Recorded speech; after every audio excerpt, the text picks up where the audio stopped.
હવે વિભાગ બી ચાલુ કરીશું વિદ્યાર્થી મિત્રો। વિભાગ બી જો નીચેના જોડકા યોગ્ય રીતે જોડીને ફરીથી લખો। પદ્યકૃતિ અને કર્તા આપેલા છે।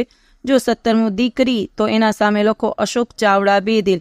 પછી છે શિકારીને તો એમાં લખો કલાપી। હું એવો ગુજરાતી તો એમાં લખો વિનોદ જોશી।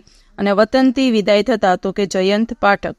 હવે કૌંસમાં આપેલા વિકલ્પોમાંથી યોગ્ય શબ્દ પસંદ કરી ખાલી જગ્યા પૂરો। 21મું લખો મોહ માયા વૈષ્ણવજનને સ્પર્શી શકતા નથી।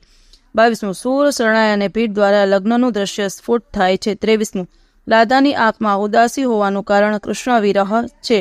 24મું સગી નણંદના વીરા સાથે કાવ્ય નાયિકાનો પતિનો સંબંધ છે। ક લખો નીચે આપેલા પ્રશ્નોના એક વાક્યમાં ઉત્તર લખો। જો શું છે શીલવંત સાધુના જીવનમાં શામાં એકત્વ જોવા મળે છે। 25મું તો જવાબ લખીએ। શીલવંત સાધુના જીવનમાં મન વચન અને વાણીમાં એકત્વ જોવા મળે છે। 26મું લખો વતનની હદ પૂરી થતાં કોને પાછા જવાનું છે। તો લખો વતનની હદ પૂરી થતાં કૂતરાને પાછા જવાનું છે। હવે નીચે આપેલા પ્રશ્નોના 3-4 વાક્યોમાં ઉત્તર લખો। જો વિદ્યાર્થી મિત્રો 27મો પ્રશ્ન છે કવિ આપણને શાંત રહેવાની શીખ શા માટે આપે છે। તો લખો આપણા હૃદયમાં ભારે દુઃખ હોય, વ્યથા હોય, પીડા હોય, પણ એને ગમે તે વ્યક્તિ આગળ રજૂ કરવાથી એ દૂર થતા નથી। દુઃખમાંથી માર્ગ કાઢવાનો રસ્તો આપણે જ કાઢવાનો છે। બીજી વ્યક્તિને મન એ રસની કથા બની જાય છે। તેથી દુઃખ ઓસડ દાડા સમજી કવિ આપણને શાંત રહેવાની શીખ આપે છે। ચાલો વિદ્યાર્થી મિત્રો 28મો પ્રશ્ન જો વાંસળીના સૂર માર્ગની ધૂળ યમુનાના જળ અને રાધાની આંખને શું પૂછે છે શા માટે। તો લખો વાંસળીના સૂર માર્ગની ધૂળને પ્રશ્ન પૂછે છે કે એને તેના માધવને ક્યાંય જોયો છે। સૂર યમુનાના જળને પૂછે છે કે તમે કેમ મૂંગા છો। રાધાની આંખ કેમ ઉદાસ છે। સૂર આ પ્રશ્નનો કૃષ્ણ સાથે સંકળાયેલ તમામને પૂછે છે કારણ કે વાંસળીનો સૂર કૃષ્ણથી વિખૂટો પડી ગયો છે અને તેને કૃષ્ણનો વિરહ સાલે છે।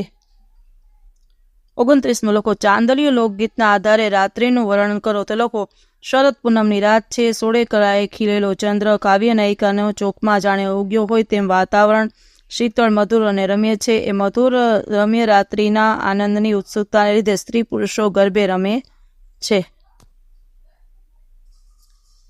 હવે નીચે આપેલા પ્રશ્નોના 10-12 વાક્યોમાં મુદ્દાસર ઉત્તર લખો। જો 30મું દીકરી ગઝલમાં વ્યક્ત થયેલ પિતાના મનોભાવો જણાવો।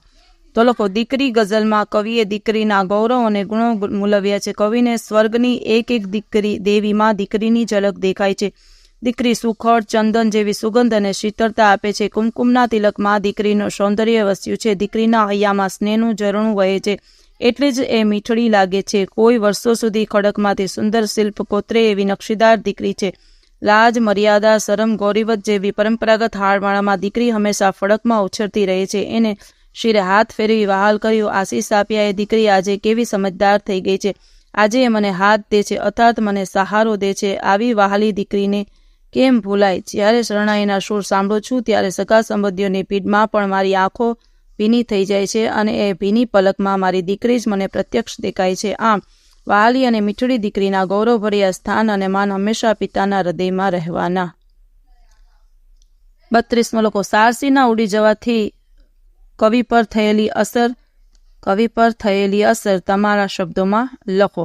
જવાબ લખો વિદ્યાર્થી મિત્રો। સમગ્ર કાવ્યમાં ગ્રામ જીવનનો સંદર્ભ છે। પોતાના ખેતરમાં હળ છે, બળદ છે, મા છે, મહુડો છે, શેઢો છે, સારસી છે। અચાનક પોતાના ખેતરમાં શેઢેથી સારસી ઉડી જતા કવિ વ્યાકુળ થઈ જાય છે। કવિને ક્યાંય ચેન પડતું નથી એટલે તે બપોરે જમવા માટે ઢોચકીમાંથી કાઢેલી છાશને ફરી ઢોચકીમાં રેડી દેવાનું અને રોટલા બાંધી દેવાનું એમની માને કહે છે। હવે તેમને ખાવામાંય રસ રહ્યો નથી। જમ્યા પછી ચલમ ફૂંકવામાં ને મજા આવતી હતી તેમાં પણ તેમને કસ જણાતો નથી। કેવળ શૂન્ય મનસ્ક થઈને તેને મહુડીની છાંય નીચે પડી રહેવામાં આનંદ આપે છે। ભલે આકાશ રેલાઈ જાય, ગળા સુધી ઘાસ ઉગે તો પણ તેમને એની પરવા નથી।